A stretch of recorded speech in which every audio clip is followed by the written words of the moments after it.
My name's James Gray, I'm from England, and at 8 o'clock today I'm setting off from Santa Monica Pier here in California and cycling the 3,800 miles across to Yorktown, Virginia.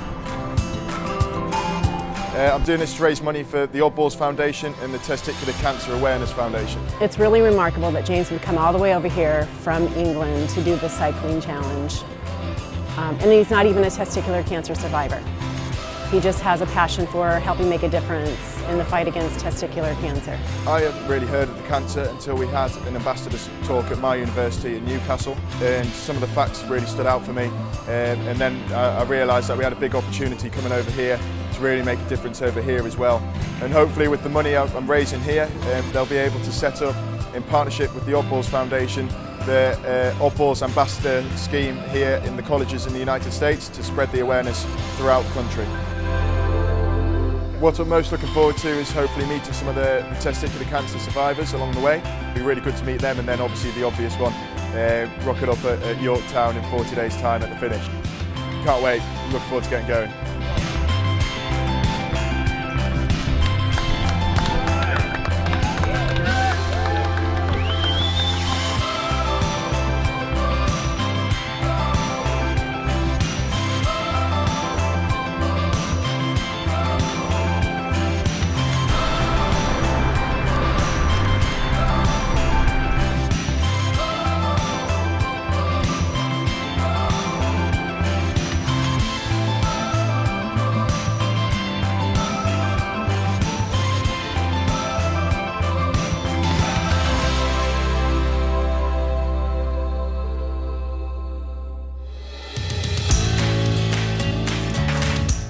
We're here in Albuquerque, New Mexico. Just finished the 8th day. So yeah, as I say, we set off from Santa Monica last Saturday. It's quite a funny one. So I'm not a cyclist, in that I'm 6'4", and at the start of this I was 104 kilos. So yeah, definitely not a cyclist.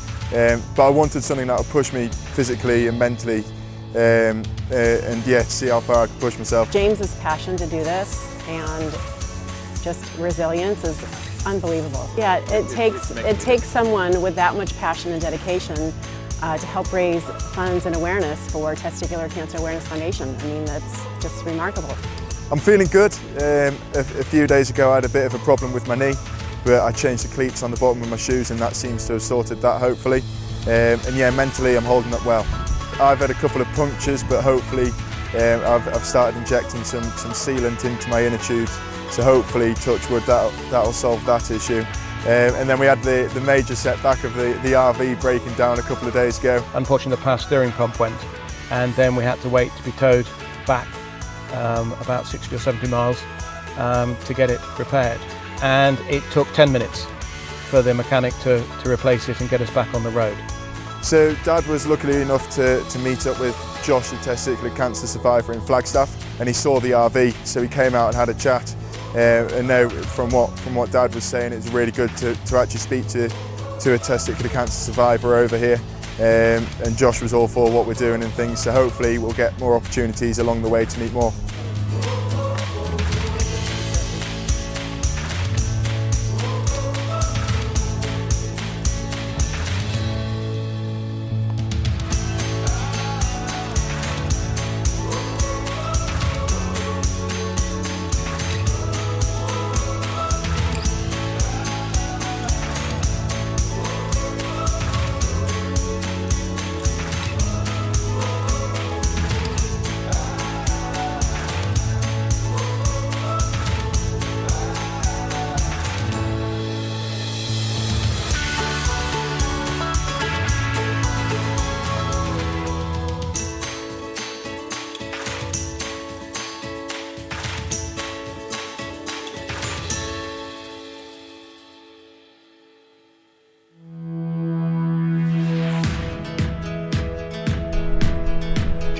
We're here in Marshfield, Missouri, having just completed day 17. The hope is to maybe not use all 40 days. If we could do it in 39, that would be brilliant.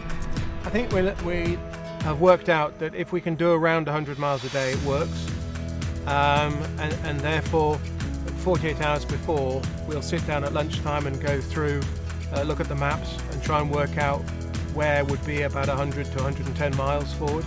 So the weather's probably been the biggest challenge for me personally. We got caught up in quite a big storm just leaving Amarillo in Texas, and I think we got sort of like 10 miles away, and then the wind all of a sudden changed and it started coming from the north as opposed to a headwind from the east.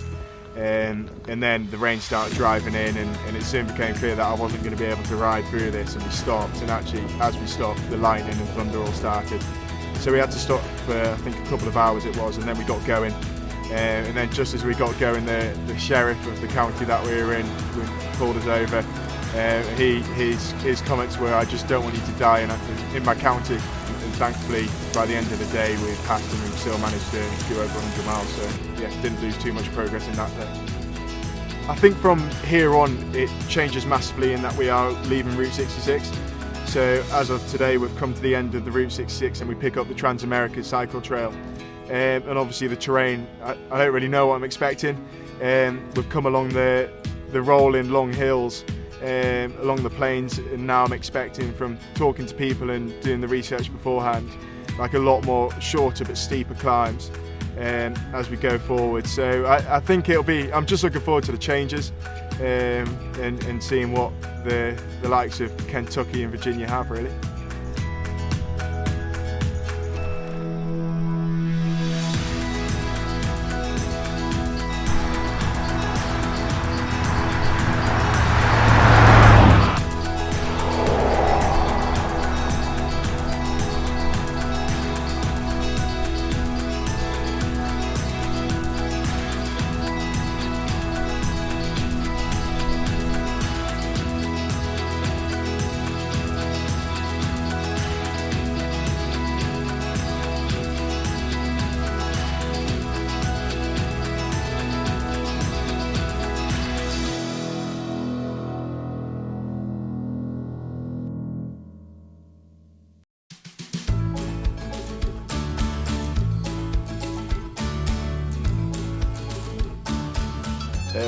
So we're day 34, about to start day 34 today, and we've made it to the Blue Ridge Pathway in Virginia. We have 6 days left to get to Yorktown. We built up the buffer to allow me to finish in 39 days and hopefully have an easier last couple of days as well. I think it's something like a 40 miler and then a 25 miler to finish off. So yeah, no, it'll be nice to enjoy the last couple of days. But I think the best part of it has definitely been meeting these people with either testicular cancer survivors or people with the links to it, and it's been really good to talk to them and to hear what they've got to say about it, and thankfully they've all been really positive about what we're doing and what we're trying to achieve in doing this challenge. So yeah, hopefully the awareness has been spread a bit more across the United States.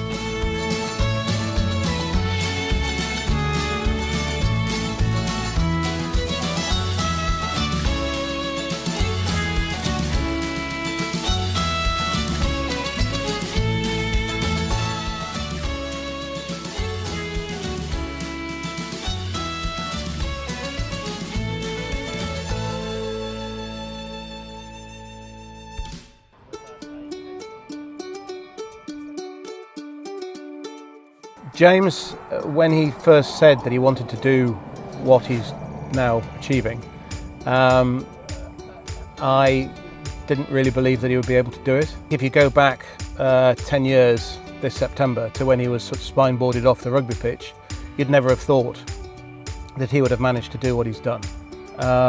So it does, it just makes you very proud. We've managed to raise a considerable amount of money through some very generous donations from people, but also it's the fact that just this morning doing the laundry, there was engagement. People started talking to me about what we were doing, why we were doing it, and that to me says that the whole thing, whilst it's been a challenge, we've also managed to achieve something.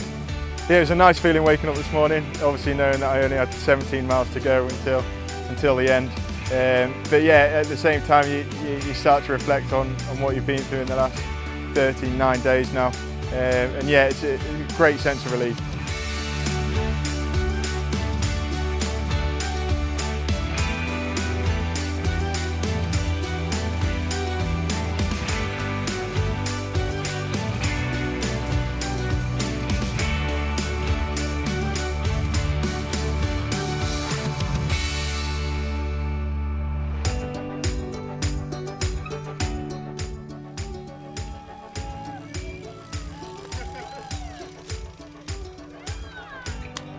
Well, James Gray came all the way over from England to do this 3,800-mile cycling challenge to support Testicular Cancer Awareness Foundation and Oddballs Foundation, which is out of the UK. But certainly to get to the finish line, you know, it's a big relief, and to do it for such a great cause as well. Yeah, it's really relief to get to the end, and hopefully it'll all make a difference. The support's been unbelievable. Like, I won't be able to thank everyone enough for what they've done for me throughout the challenge. Obviously to have Dad, Mum, Ella and Ed out here for them to fly out, you know, is really kind of them. And yeah, just really good to have them all here. And obviously with the money that we've been fortunate enough to raise through people's generosity, hopefully that'll lay a platform to really kickstart things over here, and hopefully set up the ambassador scheme with the Oddballs Foundation in partnership with TCAF.